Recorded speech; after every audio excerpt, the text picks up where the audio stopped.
नमस्कार दोस्तों, टीचर भी यूट्यूब चैनल में आपका एक बार फिर से बहुत बहुत स्वागत है।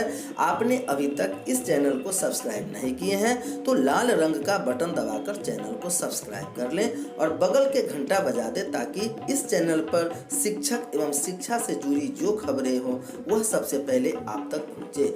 हाँ दोस्तों, लाइक शेयर करना नहीं भूलेंगे क्योंकि आपके लाइक करने से ही हमारे मेहनत का फल मिलता है।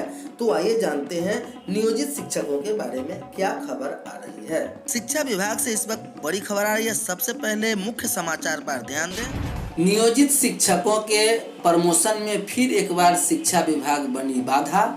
योग्यता बढ़ाने को डिस्टेंस से बीएड करने पर संशय। 5000 से अधिक शिक्षक कर रहे नामांकन का इंतजार। सरकार के निर्देश का इंतजार कर रहा विश्वविद्यालय। 5000 निजी व सरकारी स्कूल के शिक्षक का नाम मेरिट सूची में आया, लेकिन अब इनके दाखिले पर संशय। प्राइमरी एवं मध्य विद्यालय के शिक्षक करते हैं डिस्टेंस से बीएड। 1000 रुपये लिया गया था आवेदन शुल्क। जब आवेदन भरवाया गया था तो कॉलेज को दूरस्थ माध्यम से बीएड कराने की मान्यता थी। सितंबर 2020 में यूजीसी ने किसी भी कॉलेज को इसकी मान्यता नहीं दी है। इससे अभी तक नामांकन नहीं हो पाया है। रिसर्च के आधार पर तय होगी रैंकिंग। स्कूल से दूर बच्चों तक पहुंचेगी सरकार। एजुकेशन मिनिस्ट्री स्कूल नहीं जा पा रहे बच्चों का पता लगाने के लिए कराया घर घर सर्वे। मिनिस्ट्री ने की स्टूडेंट के रजिस्ट्रेशन और फेल करने के नियमों में ढील की सिफारिश। अब समाचार विस्तार से। योग्यता बढ़ाने को डिस्टेंस से बीएड करने पर संशय हो गई है।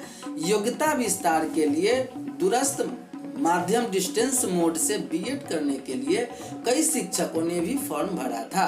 परीक्षा में शामिल भी हुए 5000 निजी और सरकारी स्कूल के शिक्षक का नाम मेरिट सूची में भी आ गया, लेकिन अब इन शिक्षकों को नामांकन पर संशय आ गया है। चूंकि प्रदेश के किसी भी बीवी को दूरस्थ माध्यम से बीएड करने की मान्यता अभी तक नहीं मिली है, इससे इन प्राइमरी शिक्षकों की काउंसलिंग और दूरस्थ शिक्षकों के तय बीएड में नामांकन अभी तय नहीं हो पाया है। सभी को सरकार के निर्देश का इंतजार कर रहे हैं।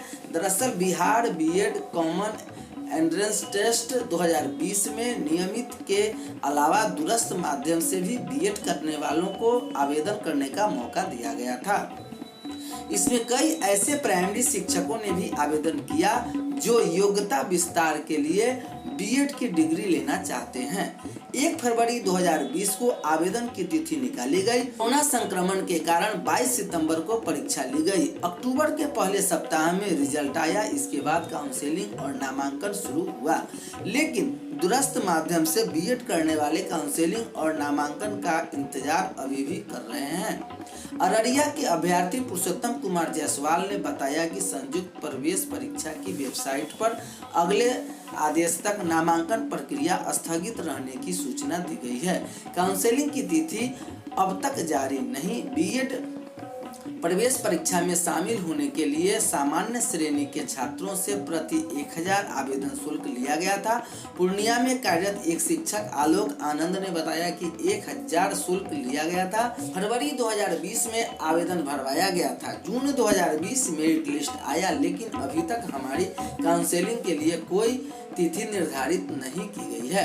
प्राइमरी और मध्य विद्यालय के शिक्षक करते हैं डिस्टेंस से बीएड। प्रदेश के प्राथमिक और माध्यमिक मध्य विद्यालय के शिक्षक योग्यता विस्तार के लिए डिस्टेंस से बीएड करते हैं। चूंकि ये शिक्षक डीएलएड पर ही प्राथमिक और माध्यमिक विद्यालय में शिक्षक होते हैं। अररिया के एक सरकारी स्कूल के शिक्षक तौसीफ अहमद ने भी बताया कि प्राथमिक स्कूल के शिक्षक हैं, योग्यता विस्तार के लिए बीएड दूरस्थ माध्यम से कराना चाहते हैं। वही वाणी प्रिया और प्रेरणा कुमारी ने बताया कि मेरिट सूची में नाम आने के बाद भी अभी तक नामांकन प्रक्रिया चालू नहीं हुआ है।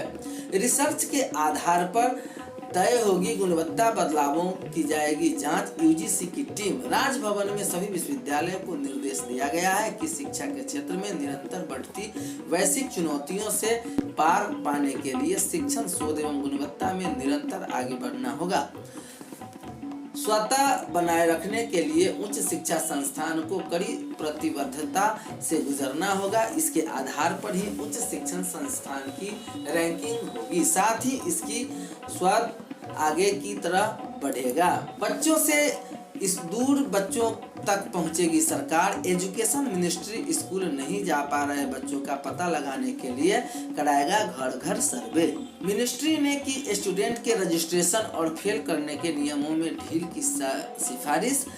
कहा सेंट्रल एजुकेशन मिनिस्ट्री ने कोविड-19 महामारी के असर को कम करने के प्रयास के तहत राज्यों से घर घर जाकर स्कूल जाने वाले बच्चों का सर्वे करने और उनका स्कूल में रजिस्ट्रेशन कराने की योजना बनाने की सिफारिश की है। अधिकारियों ने बताया कि मिनिस्ट्री ने इस साल बच्चों को फेल करने के नियमों में भी ढील देने की सिफारिश की है। अधिकारियों ने बताया कि यह सिफारिश महामारी के दौरान प्रभावित हुए प्रवासी बच्चों की पहचान करने, प्रवेश देने और एजुकेशन जारी रखने के मकसद से की गई है। सही पॉलिसी की जरूरत। मिनिस्ट्री ने सीनियर अधिकारी ने बताया कि कोविड-19 महामारी की वजह से हमारे स्कूली बच्चों के सामने पैदा हुई चुनौती को कम करने के लिए यह महसूस किया गया है कि सभी राज्यों और केंद्र शासित प्रदेशों में ड्रॉप आउट बढ़ने, रजिस्ट्रेशन कम होने, पढ़ाई के नुकसान, हाल के वर्ष में यूनिवर्सल और क्वालिटी वाली जो एजुकेशन मुहैया कराई गई है उसमें कमी की समस्या से निपटने के लिए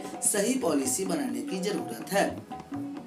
अधिकारी ने कहा कि राज्यों को सलाह दी गई कि 6 से 18 साल के उम्र के बच्चे उन बच्चों को पहचान के लिए सर्वे किया जाए जो स्कूल से दूर हैं, साथ ही उनका स्कूल में नामांकन कराने के लिए सही वर्क प्लान बनाया जाए।